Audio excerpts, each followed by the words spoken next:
Over the course of this semester, our focus has been on the audit of a company's financial statements, otherwise known as the General Purpose Financial Report.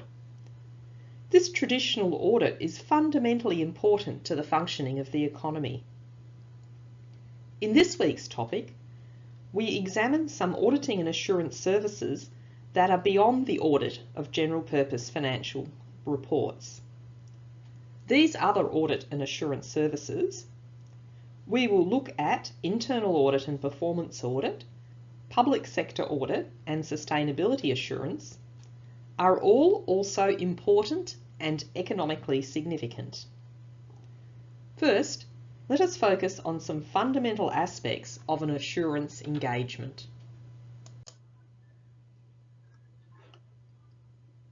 Recall our general definition of an assurance engagement from the start of semester.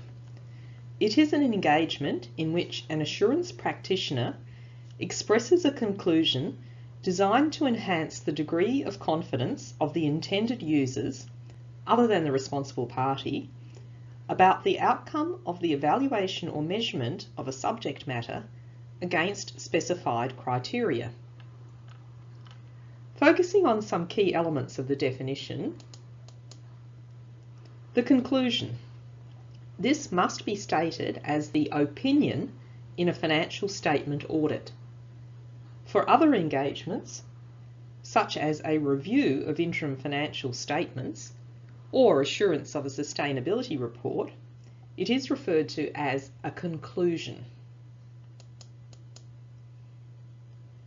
The responsible party is the preparer of whatever reported information is the subject of the audit or assurance process. The subject matter is the underlying information being audited or assured. For example, for financial statement audits, this is the financial information of a company. For assurance of a sustainability or corporate social responsibility report, it is the environmental and social performance information reported. Finally, the criteria are the benchmarks that the subject matter reported is compared to determine if the reporting is in compliance. For financial statement audits, this is the framework provided by the Corporations Law and the Australian Accounting Standards. For other engagements, the criteria could be specific laws and regulations or international frameworks, such as the Global Reporting Initiative, or GRI, for sustainability reporting.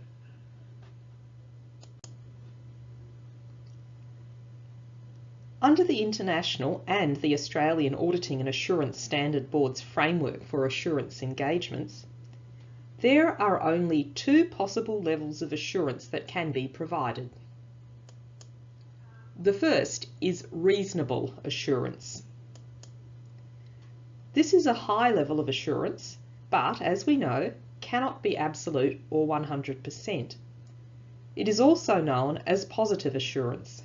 The auditor is positive that the financial statements give a true and fair view. This high level of assurance must be provided for the audit of financial statements. The resulting audit report on the financial statements then conveys the positive assurance in a formal audit opinion. The second level of assurance is limited assurance. This provides a more moderate level of assurance, which is a level less than high. It is also known as negative assurance. So, the auditor didn't find anything which would make them think that the statements were not fairly presented. Limited assurance is the outcome, for example, in a review of interim or half-year financial statements, and is typical in many, but not all, sustainability assurance engagements. A limited assurance engagement reports a conclusion, not an opinion, which is not as strong as an opinion.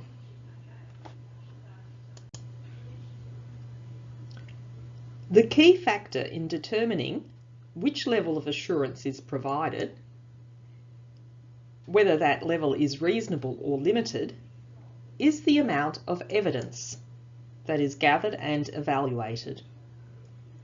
There is a positive relationship between the amount of evidence and the level of assurance. An audit must be based on an extensive amount of evidence to justify the strong positive opinion given. On the other hand, where less evidence is processed, only a limited assurance conclusion is possible.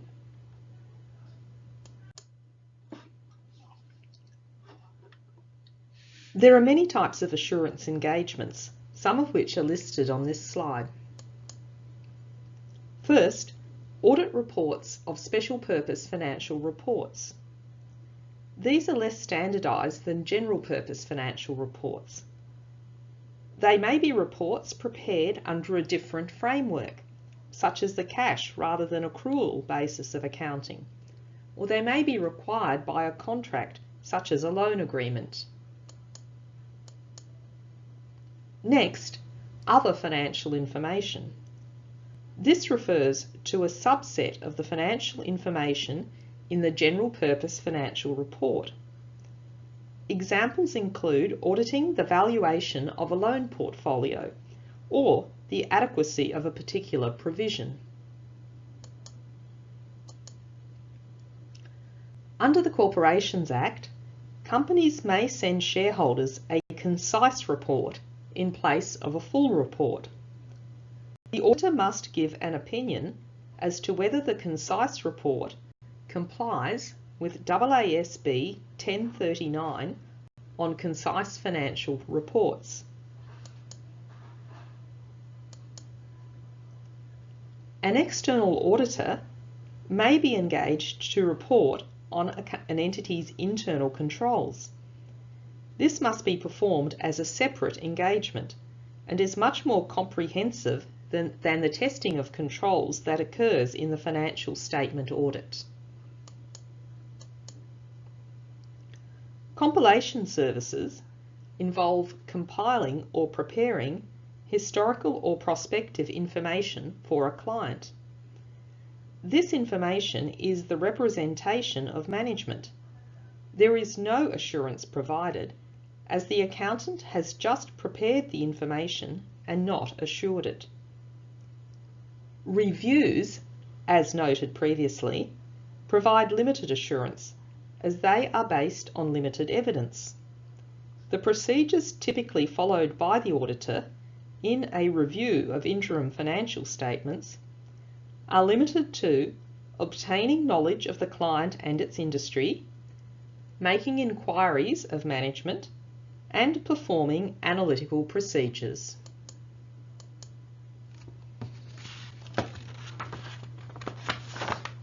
Finally, we come to review of financial forecasts and information in prospectuses. Both of these involve forward-looking, not historical information, so are not amenable to a high level of assurance. The auditor provides a conclusion on the reasonableness of the underlying assumptions made by management. In conclusion, we can summarise our different types of audit engagements into three categories. First, examinations or audits. These are based on an extensive amount of evidence, provide a high positive level of assurance, and have a general, in other words, external to the entity, distribution. Second, reviews. As these are evaluating less evidence than an audit, they can only provide a moderate or negative level of assurance. They are also distributed externally. Finally, agreed upon procedures. As neither an audit or a review has been performed, no assurance is provided on the assertions. The report simply sets out its factual findings and leaves the users to draw their own conclusions. The distribution is limited to the responsible party, that is management, making the assertions, and the specific intended user. This concludes our coverage of the general nature of assurance engagements.